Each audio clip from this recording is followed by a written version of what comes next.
Jimmy Akin's Mysterious World is brought to you by the StarQuest Production Network and is made possible by our many generous supporters. If you'd like to support the podcast, please visit sqpn.com/donate.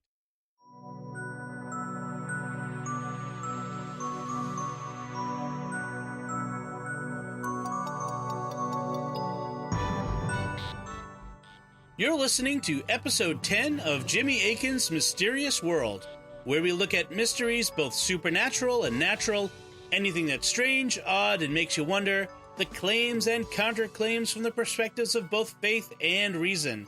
In this episode, we're talking about the Fermi paradox. I'm Dom Bettinelli, and joining me today is Jimmy Akin. Hi, Jimmy. Howdy, Dom. Remember, folks, if we can, I want to take this moment to remind you to like Jimmy Akin's Mysterious World on Facebook. We have a Facebook page, so if you can like us there and like the episodes as they come out, that helps a lot. Gets it so that other people will see it. Also, retweet us on Twitter. Leave us comments on Facebook and on Twitter and on our website, wherever. Subscribe in iTunes, Google Play, Stitcher, TuneIn, your favorite podcast app, or YouTube. And when you do subscribe on YouTube, hit the bell to get notifications when the new podcast episodes come out. And please share the podcast with your friends to help us grow our community of listeners and to reach more people. This is why we do it. We're trying to get out there with a lot of very interesting content to connect with folks. And we think that this is a very interesting show and that more people would like to hear it. So you can help us by spreading the news. So today's topic is the Fermi paradox. So the Fermi paradox, what is the Fermi paradox and who created it, Jimmy? Well, it was proposed by a guy, and where we're going with this is where are all the aliens if they exist? That's the essence of the paradox. It was proposed by a guy named Enrico Fermi, who was a major physicist in the first half of the 20th century. He was a native Italian, and he was one of the best physicists in the world. There were a bunch of great physicists at this time, and he was one of them. Because he was Italian, other physicists nicknamed him the Pope. and so he had a great reputation. He was known, he worked on the Manhattan Project, for example, that built the atomic bomb. He made bunches of discoveries. Today, there's a class of particles named after him. They're called fermions. So if you ever hear about fermions on Star Trek, they're getting the name from this guy. He was known for, my memory is, he was known for doing amazing things with kind of back of the napkin calculations. Like he would ask his students on the spot, without going and doing any research, calculate or estimate the number of protons in the universe. Just knowing what you know, and there would be ways to do this, and so he was known with kind of getting right to the core of an issue in a very practical way that you might not expect. And so one day he was in a discussion, I think it was at lunch, with some of his colleagues, and they were talking about the existence of intelligent extraterrestrial life. And Enrico Fermi went straight to the heart of the question and said, "Where is everybody?" And his implication was, if intelligent life is real and it's as common as people are saying, we should have evidence of it. We should have one way or another hard evidence that it exists, because based on a quickie estimation, the universe has been around for billions of years. And it would only take millions of years for an intelligent extraterrestrial species to colonize the galaxy. Once you create self-replicating probes, you send a probe to to one star system, it spikes off several probes to other star systems. It's an exponentially increasing effect, or if not logarithmically increasing effect. And so it would only take a few million years to be everywhere in the galaxy. So if intelligent technological life exists and has had the room to exist for millions of years, why don't we see aliens all over the place? And so that's the essence of the Fermi paradox. Okay. So with the Fermi paradox, That's the claim. If intelligent aliens are real, we should have evidence of them, but we don't.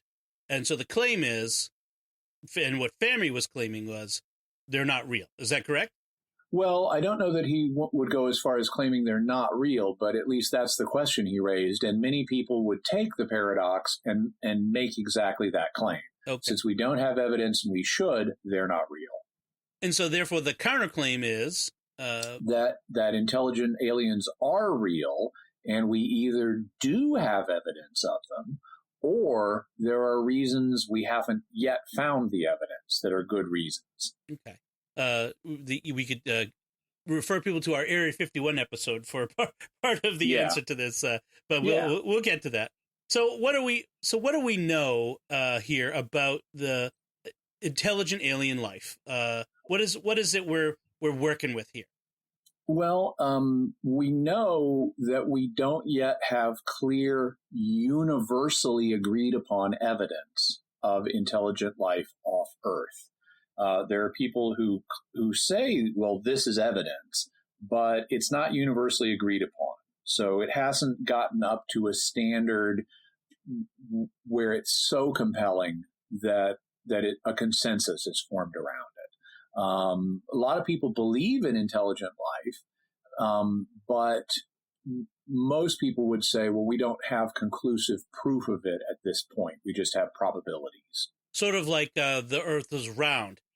There are still people who believe the Earth is flat. Famously, a few people recently in the news. But we have universally agreed upon evidence that the Earth is a round sphere that we're all living on the outside of. Yeah, in terms of moral unanimity, we have proof that Earth is a sphere, and really darn good evidence of that. But that won't stop us necessarily from doing a Flat Earth episode in the future. That would be fun. But we don't have morally unanimous evidence or morally unanimous consensus that we have evidence for intelligent extraterrestrial life that we have come across. So tell me a little more about this theory that if given the timescales involved, an intelligent civilization somewhere in the universe could colonize the galaxy, say, within a few million years. Could you elucidate on that for me?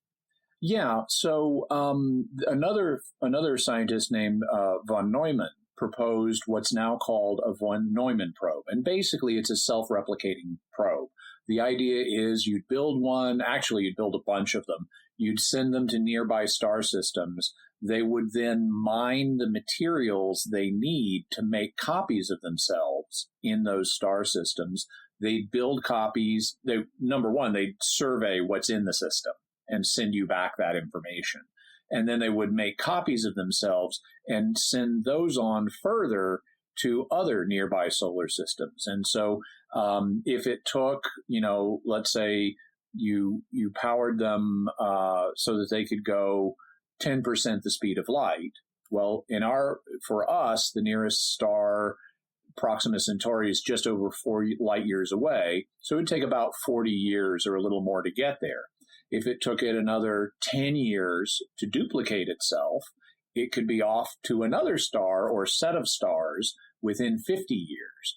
And then you'd have another couple of generations of these things by 100 years out. And so if you imagine that happening on this, if you go to just two star systems, with two new star systems with each generation of these probes, the first one starting with one probe would become two probes, would become four probes, would become 8 probes, 16, 32, 64, 128, 256, 512, 1024, 2048, and so on. And they would quickly mount up. That if it was 50 years per generation of these things, the sequence I ran through would happen in just a few hundred years and would keep doubling every time, getting bigger and bigger. And pretty soon you would have visited all of the stars in the galaxy. And so you'd have a map of everything, assuming that progression kept happening. It really would only take a few million years at most to survey the entire galaxy and make contact with every star system, including the ones with intelligent life. You could then have your probe say hello to. And if there are multiple intelligent civilizations out there all doing this together, the time scale decreases before you would encounter one of them, because exactly. And we have to kind of keep an open mind about what it means for intelligent alien life to be like. They could be creatures that live for 1,000 years, where 100-year generation is nothing compared to what it is more like a decade for us. That sort of thing. Well, and if some of our transhumanist friends, have achieved some of their goals, like extending human life, I mean, we could live for 1,000 years. Right. There's even a verse in the Bible that talks about that. Yes, we could call them Methuselah probes. Yeah. So we've got a basis for talking about the Fermi paradox and why we should have encountered alien civilizations, intelligent alien civilizations, if they're out there. We always approach it from both faith and reason perspectives. And so from a faith perspective, how would we approach this idea about intelligent alien life outside of Earth? From a faith perspective, one could take a couple of different viewpoints. One viewpoint, and I know people who would say this, is that God made only us, human beings, as intelligent beings in this universe. So we're all there is. And therefore, there are no intelligent aliens off Earth. I know some people who would be prepared to accept unintelligent life, especially microbial life on other planets, but they want to say, God made this universe for us. We're it. There are no intelligent aliens. And that's how they solved the Fermi paradox. The trouble is, to my mind, it's not clear that scripture or tradition says anything like that. And in fact, scripture and tradition include at least one class of beings that are intelligent besides us and besides, obviously, God himself, and that's the angels. And based on the way scripture describes the angels, now they're not physical beings, so they're not part of the physical universe, but God does seem to show an interest in creating multiple intelligent groups. So you've got human beings, but then angels seem to be divided into different groups themselves. Now, some people point out archangel versus angel. I don't consider that a real distinction. Archangel just means high-ranking angel. It's like an archpriest is a high-ranking priest. Mm-hmm. But there are groups called things like the seraphim, the burning ones, or the cherubim, the living ones, that seem to be distinct subgroups of angels. And if so, it seems like God has created multiple different intelligent groups. We know one of them is physical in nature, physical, spiritual, that's us. But there seem to be multiple spiritual ones that are also intelligent. And if that's the case, it's perfectly reasonable to propose that that there could be multiple physical ones as well. And so if, based on the findings of science, Earth is not super unique, it's not the center of everything. It's not the only planet like this. There are other, planets with similar environments and similar histories. It's to be expected that you would likely have intelligent life somewhere out there besides us. So you could take either of those faith perspectives.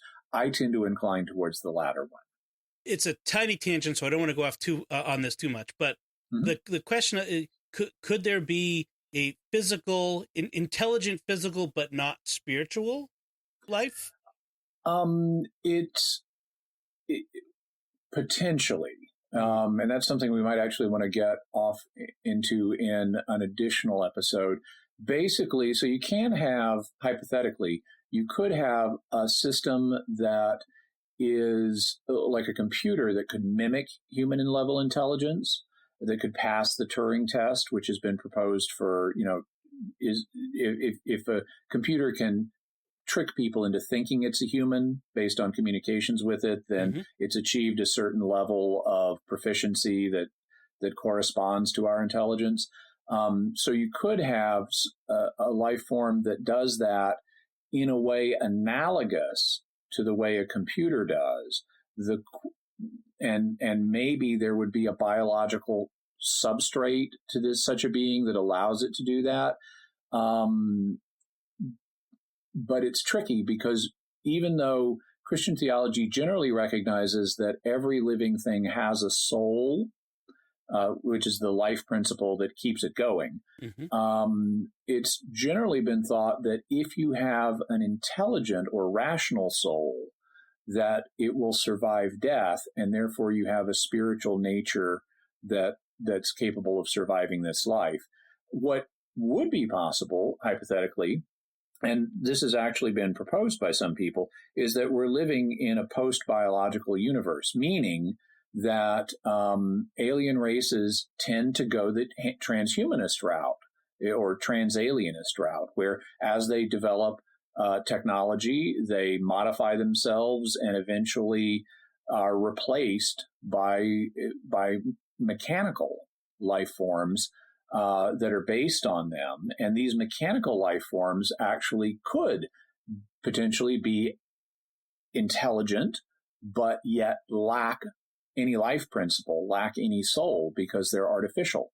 So if transhumanism or transalienism in this case is common, we could actually have beings out there that are not technically alive and therefore are purely physical, but that do ape human level intelligence or even exceed it. Transformers, essentially. if you say so. That's a little after my time. So okay, so we do need to come back to this because that's a very interesting discussion that I would love to have. But let's stick to the basics here. So that's the faith perspective. What does the reason perspective tell us about the possibility of intelligent alien life?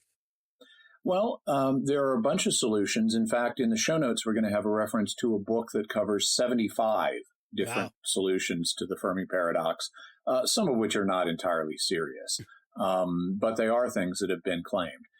Basically, these fall into three classes of solutions. Type 1 solutions say that intelligent life is too rare for us to hear from it. Type 2 solutions say intelligent life exists, but there are good reasons we haven't yet heard from it. And type 3 solutions say intelligent life exists and we have heard from it. So those are the three basic classes, and I think it would be good if we spend a little time talking about each. Okay, so let's talk about the type 1. Intelligent life is too rare for us to hear from it. Yeah. So is that sort of like, if they're in the same galaxy, sure, but what if they're on the other side of the universe? Yeah, exactly. If something is intelligent, but it's way, way, way far away, billions of light years away, then we wouldn't have any effective way of contacting it. Because even if you can colonize your own galaxy in a few million years, going billions of light years to galaxies far, far away is something we may not have had anybody have time for to stumble across our galaxy yet. So if there's, let's say, on average, one intelligent civilization per galaxy, we wouldn't necessarily expect that we would have heard from another such civilization. They would not have had time, it is claimed, to be able to contact us. Okay. And so the other parts of that is that it's just too darn hard to get life going, intelligent life going. Yeah. So, and there are several kind of stages to that. Some people would say, so the threshold question is, how hard is it for life to start? And that's a question we don't know the answer to yet. A lot of people, including people like in the intelligent design and creationist community, will point out or claim or argue that getting living matter out of non-living compounds is really hard, and this is a phenomenon known as abiogenesis, or the creation of life from non-life.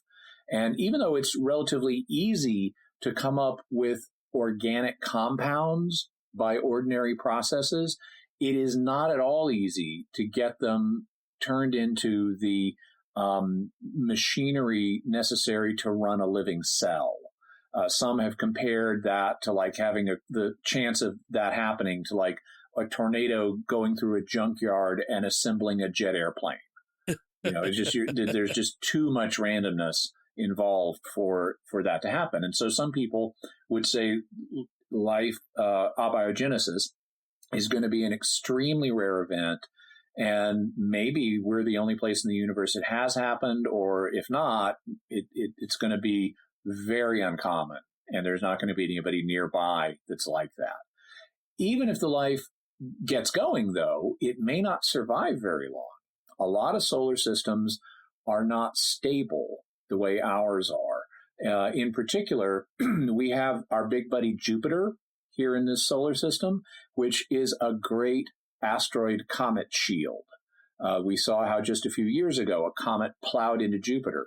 Well, because Jupiter is so big and massive, it tends to gravitationally attract objects that otherwise could fall into the inner solar system and smash into Earth, causing a huge problem. And so that would just be one danger. Another danger, in some parts of the galaxy, like closer to the center, the radiation levels are higher, and that can cause problems. Also, stars get closer together. They're more densely packed to where you may have some stars just, for us on Earth, the nearest star, as I said, is just over 4 light years away. Well, you could have multiple stars within a light year of each other. And if any of those stars goes supernova, it can ruin your planet's whole day. So, even if life does get started on some of these planets, there can be dangers due to planetary instabilities or impacts or solar variability. Some stars flare up in cyclical ways. Some of them go supernova. There's all kinds of things that can happen that could cause life to go extinct. Then you can say, well, even if life survives, there's no guarantee it's going to go intelligent. If you look at and here's one where we have some data. If you look at the history of Earth, life has existed for about 4 billion years out of our 4.5 billion year history. We've been able to show it goes back at least that far. But the vast majority of that time, it was not intelligent. Intelligent life, human level intelligence, goes back somewhere between 50,000 years and 2 million years out of 4 billion. In fact, we didn't even really have complex life forms on Earth until 1 billion years ago. For like the first 3/4 of Earth's history, it was a germ world where there were only microscopic organisms. And then you had some kind of event that changed it, and you started getting more complex ones, but you didn't get anything intelligent until the last 2 million years, and it didn't achieve human-level intelligence until around 50,000 years ago, maybe. And then you only developed technology capable of communicating with an alien civilization about 80 years ago. So out of a 4.5 billion year history for Earth, only 80 years of that have we had the tech to contact aliens. And if that's the pattern, then you could say, oh, there's loads of germ worlds out there, and there's probably some with plants and animals and dinosaurs on them, and even apes and even cavemen, but very few are going to have human-level technological intelligence. And then there's another problem. Intelligent life may not survive very long, because once you start developing technology, you're going to discover element 92, uranium, and all of the elements above it, like element 94, plutonium. And given that intelligence, so one thing about intelligence is it seems to be driven by conflict, because you need to outsmart whatever you're fighting. So, for example, lions are more intelligent than zebras. And generally, carnivores are more intelligent than their prey animals because they got to outsmart them. And it seems that human intelligence has in part been driven by conflict between humans. That as we've warred as a species, it's killed off the stupider members and a lot of the species and forced up the average intelligence. So it seems like our own intelligence is a product of an intellectual arms race. Well, if that's true, for us, it's likely true of other life forms, because if you're an herbivore, you don't need intelligence to sneak up on a blade of grass, as Right. Larry Niven once put it. And so any intelligent life is likely to have a history of conflict and warfare. And that means once you discover element 92 and 94, you're likely to use them to make bombs. And we managed to avoid wiping ourselves out in the 20th century with atomic warfare, but we may have been lucky. Not every species may have had peace prevail the way we did so far. We're going to have an episode coming up where we're going to talk about how we almost weren't so lucky. Oh, yeah. Then there are other possibilities of things that can happen that could cause intelligent life to wipe itself out. If it's not nuclear, it could be biological. You can invent a plague that affects a little few more people than you meant it to, and it could ruin your civilization. Also, transhumanism or transalienism is a possibility where your species gets replaced. You could have a robot rebellion, or you could transform yourselves or replace yourselves with robots in a transhumanist fashion. There are all kinds of things that intelligent life could do that would destroy itself. And so some have proposed that any one of these things, whether it's getting life started, getting intelligent life to develop, or getting intelligent life to survive long enough to make contact, are all bottlenecks that could eliminate lots of potential species from going the route that would need to happen for us to hear from them. And sometimes that last one is called the cosmic eraser effect, that yes, technological civilizations exist or develop, but then they quickly erase themselves. Mm. And in that case, our existence is just evidence of, being cosmic lottery winners, in the sense of we beat the odds. So far. Yeah. Right. There's also one other solution that falls into this category, and it's the idea that we're the first to develop. Yeah. There has to be, now, it's improbable that we would be the first, given how long stars have been cranking out the right kind of elements to make intelligent life. You wouldn't have it in the first generation of stars because they were just fusing hydrogen into helium and other low-order elements. But then with the second generation of stars, after the first went nova, you could start having planets form and with heavier elements, and over the course of time, more heavier elements have become available that you would need both to develop life and develop technology. And so you would think, given that there have been billions of years where our type of civilization had the raw materials needed to develop life and technology, you would think we wouldn't be the first, but maybe we are, or at least the first one in this part of the universe, in this galaxy, let's say. There has to be some first civilization. In Star Trek, you had that progenitor civilization that in the next generation was revealed to be behind Klingons and Romulans and Cardassians and humans. Well, maybe we're the progenitors. I mean, somebody has to play that role. And so that's another solution that would say intelligent life can and maybe does exist elsewhere, but we're the first to achieve the level of technology needed to communicate over interstellar distances. Okay, so that's type 1. That's the intelligent life is too rare for us to hear from it from other places. What is type 2? What are the type 2 solutions to this problem? So basically, they all say that intelligent life exists, and there are good reasons we haven't heard from it yet. One solution I like here, although I don't think it's fully satisfactory, is, so at this point, the way we would communicate is by radio telescope. that's what we have to do. We have radio telescopes that could communicate with other radio telescopes light years away.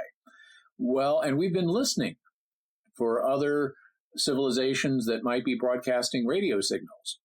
But maybe everybody's listening and nobody's talking. And you might want to not talk, because if you've realized that intelligent life likely grows out of an intellectual arms race, then any other intelligent life out there may be violent, and maybe you want to keep your mouth shut and your ear to the ground, so to speak, to be looking for potential threats, but not saying, hey, we're here in this solar system, come visit us, aggressive intelligent aliens. Who are obviously more technologically advanced than we are, since you can travel between solar systems. Exactly. Now, I said that I don't think this one is, I actually personally think that this is the policy we should follow, of listen but don't talk until we know a lot about the others. But I can't say the solution is fully satisfying, because we've already been talking.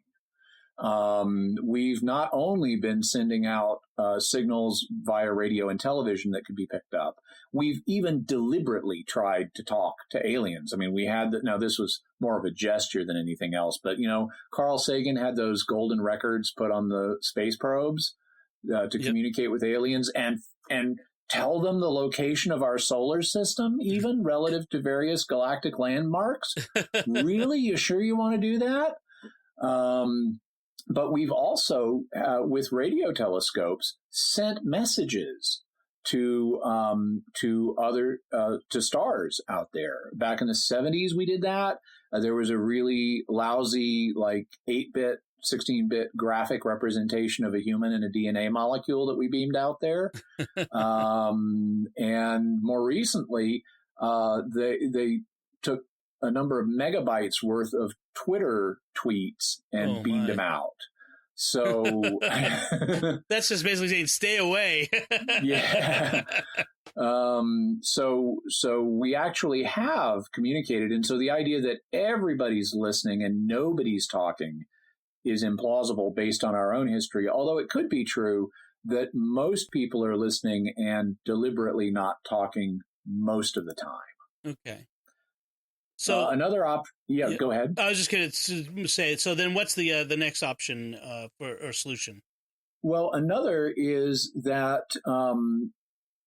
that we're not listening in the right way, because we're tending to listen at certain frequencies of the electromagnetic spectrum that are convenient for us to communicate on, and we're looking for communications that are recognizable given the kind of data patterning that we use, which is, you establish a signal, you modulate the signal to communicate information over it, and then you listen to it with a radio device. Well, okay, that worked for the days of radio and broadcast television, but now, but there are other possibilities, especially if you take solar privacy secretly, to coin a term, then you might want to encode things so that they look like background noise, because that's also possible. And so it could be that aliens, out of privacy reasons or other reasons, are communicating with each other over radio frequencies, maybe even the same ones we're using. They're just doing it in a way that's not obvious to us because of the way the information is scattered out among different frequencies, and you don't see the whole picture unless you know where to look. So that's a possibility. Another possibility is that a civilization may only use media that we can detect for a very short period of time. Back in the early part of the 20th century and then in the mid 20th century, we were blasting out radio and television waves like crazy. Now, most people have cable. Mm-hmm. And we're not doing general broadcasts anymore in the same way. We may uplink to a satellite and then downlink to individual people's devices, but we're not just broadcasting the same signal everywhere in the same way, which has various efficiencies. if you're in space and you want to really communicate large amounts of data over a long distance, you might want to use lasers to do it rather than radio waves, because laser beams are tightly focused, they're coherent light, and so they tend to stay together in the same in a tight package, relatively speaking. They do spread out over time. But if it's easier to broadcast information through a laser over a long distance because it's just a narrow beam, relatively speaking, rather than filling the whole sky with it, that's going to be much more energy consumptive. There might even be a case where they are using principles of physics that we're not yet aware of to communicate absolutely. Along dark matter strings, say, or something equally seems crazy to us now or nonsensical. But for them, they've discovered that millennia ago, and that's how they use, and we can't detect it. Exactly. It could be gravitational waves or something like that. So there's lots of possibilities. And if scientists are right about dark energy and dark matter, there's lots of undiscovered physics that we haven't found yet. So all of those are possibilities. Civilizations may develop out of the radio TV stage too quickly for us to make contact with them that way. It could also be that their intellects are just so different from ours that we can't understand or recognize their communications. It's just too weird for us. Then there's a final one that fits into this category, or a final one that we're going to talk about today. There are others among the 75 I mentioned, which is that we're under quarantine. It could be like in The Day the Earth Stood Still, that other civilizations nearby that could communicate with us have decided those humans are too barbaric for us right now. We're going to leave them alone. And only they haven't sent Michael Rennie to tell us about this yet. Or similarly, they could have a prime directive. Just like we don't want to intrude ourselves on the various tribal groups that remain uncontacted, what few there are in the world today, because we don't want to just destroy their culture accidentally. They could have the same thing with us. They could say, okay, until a culture reaches a certain level of development, we don't want to contaminate it. We want to let it on its own, and maybe covertly help them out, but not just barge in and overwhelm their culture, because we've seen what happens here on Earth, even when a more technologically advanced culture starts making contact with a less technologically advanced culture, it tends to overwhelm it and have all kinds of unintended side effects. So there may be a prime directive that's out there in the galaxy that's keeping us from having contact. Okay. So those are type 2 solutions that the supposed intelligent life exists, but there are good reasons we haven't heard from it. And so the third category you mentioned, the type 3 solutions, is that intelligent life exists and we have heard from it. It's just not generally known. Right. Although there's some, and that's true, but there's some different ways that can play out.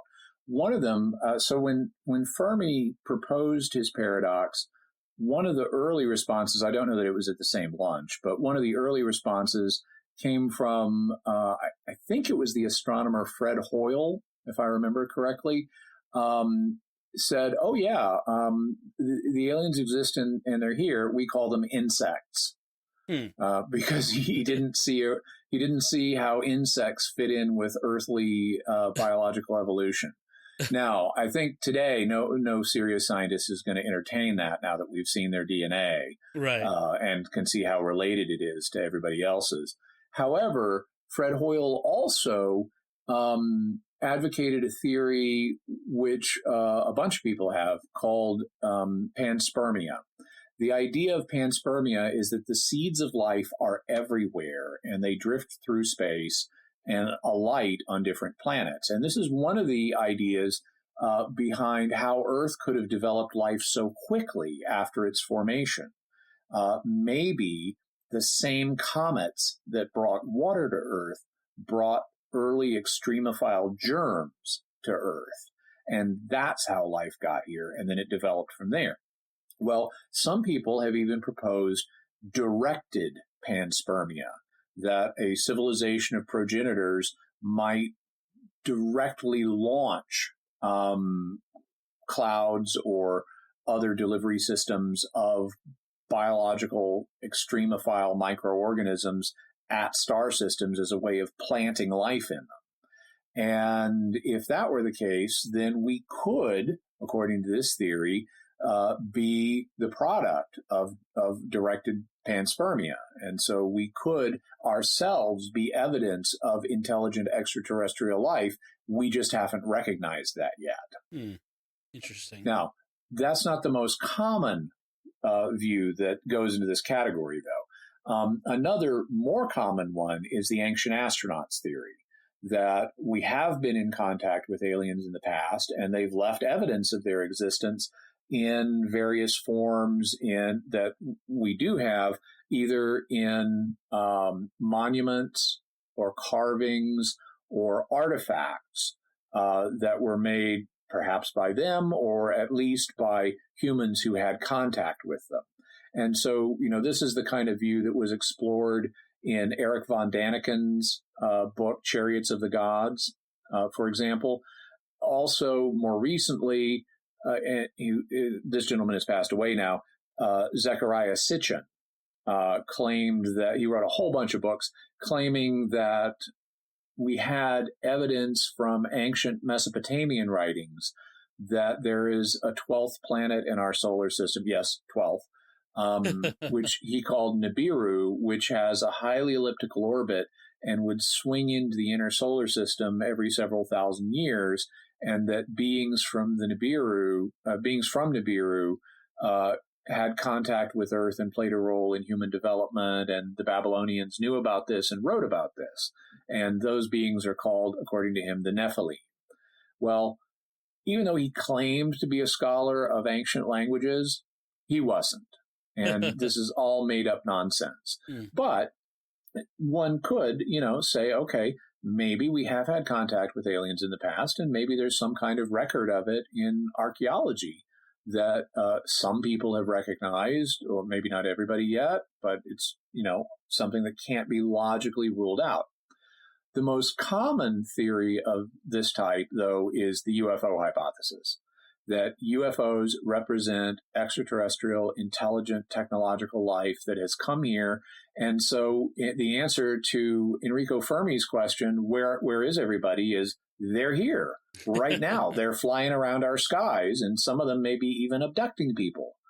And for either as part of a survey or some more sinister project, which we can talk about in future episodes. So that's the most popular one. And even though, as I mentioned, we don't have universally agreed upon evidence that we have had contact with extraterrestrials, most people in America are favorable to the existence of extraterrestrial life and actually favorable towards the UFO hypothesis. It is not a fringe minority position by any means. Interesting. Okay. And of course, we are definitely going to be doing, I'm certain, more than one episode on the UFOs and UFO hypothesis and experiences. Lots more. Stay tuned for that. So we've gone through the faith perspective, the reason perspective, and the three types of solutions to the Fermi paradox. Jimmy, what's the bottom line with the Fermi paradox then? The bottom line is the Fermi paradox remains a mystery. I don't find any one of the solutions to be absolutely compelling, and so for me, it remains a mystery. So there could be intelligent alien life out there, and we cannot rule it out, and we cannot rule it in just yet.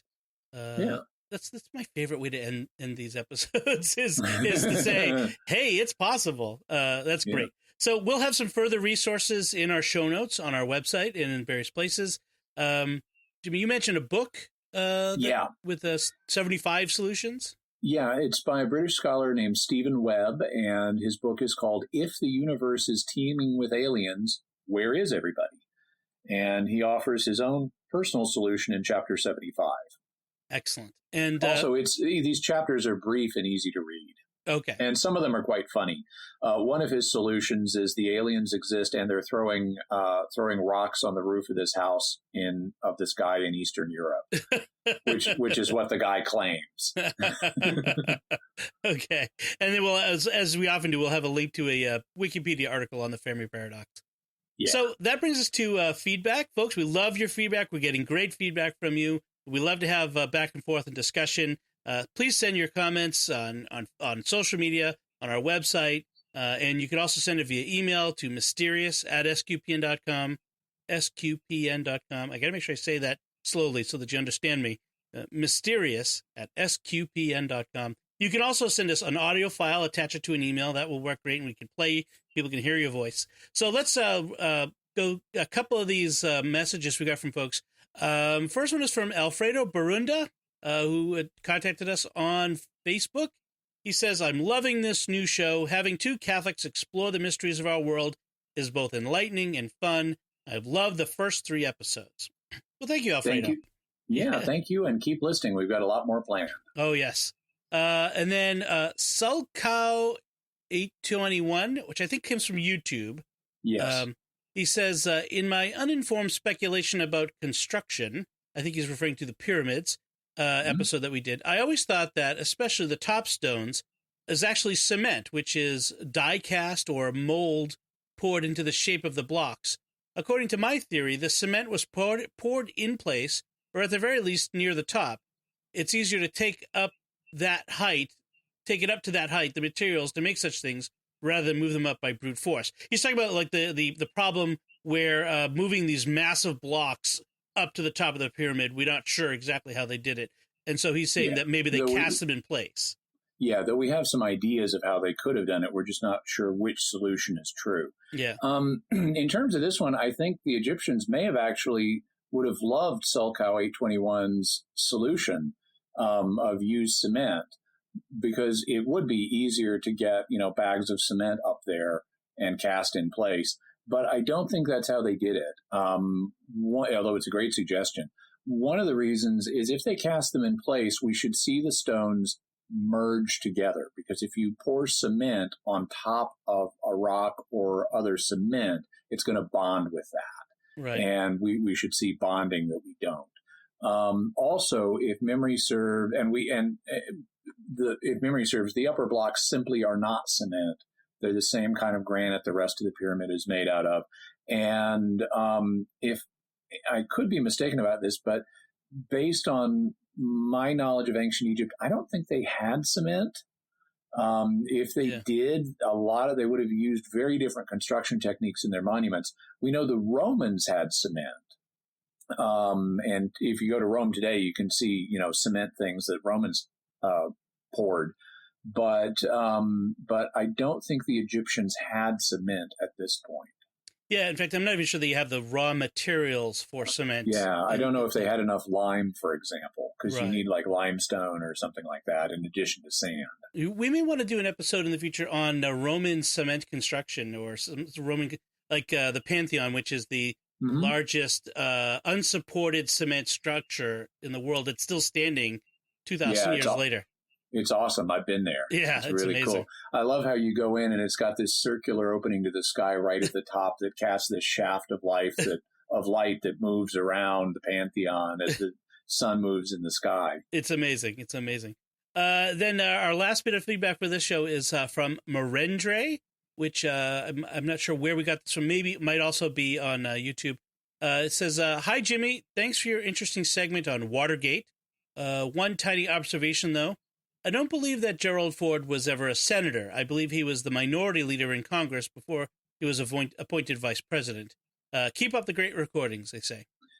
Thank you very much, Marindra. You're absolutely right. I misspoke. I had misremembered his position as a senator when, in fact, you're correct. He was the House minority leader. Right, which makes his elevation to the presidency even more remarkable like that.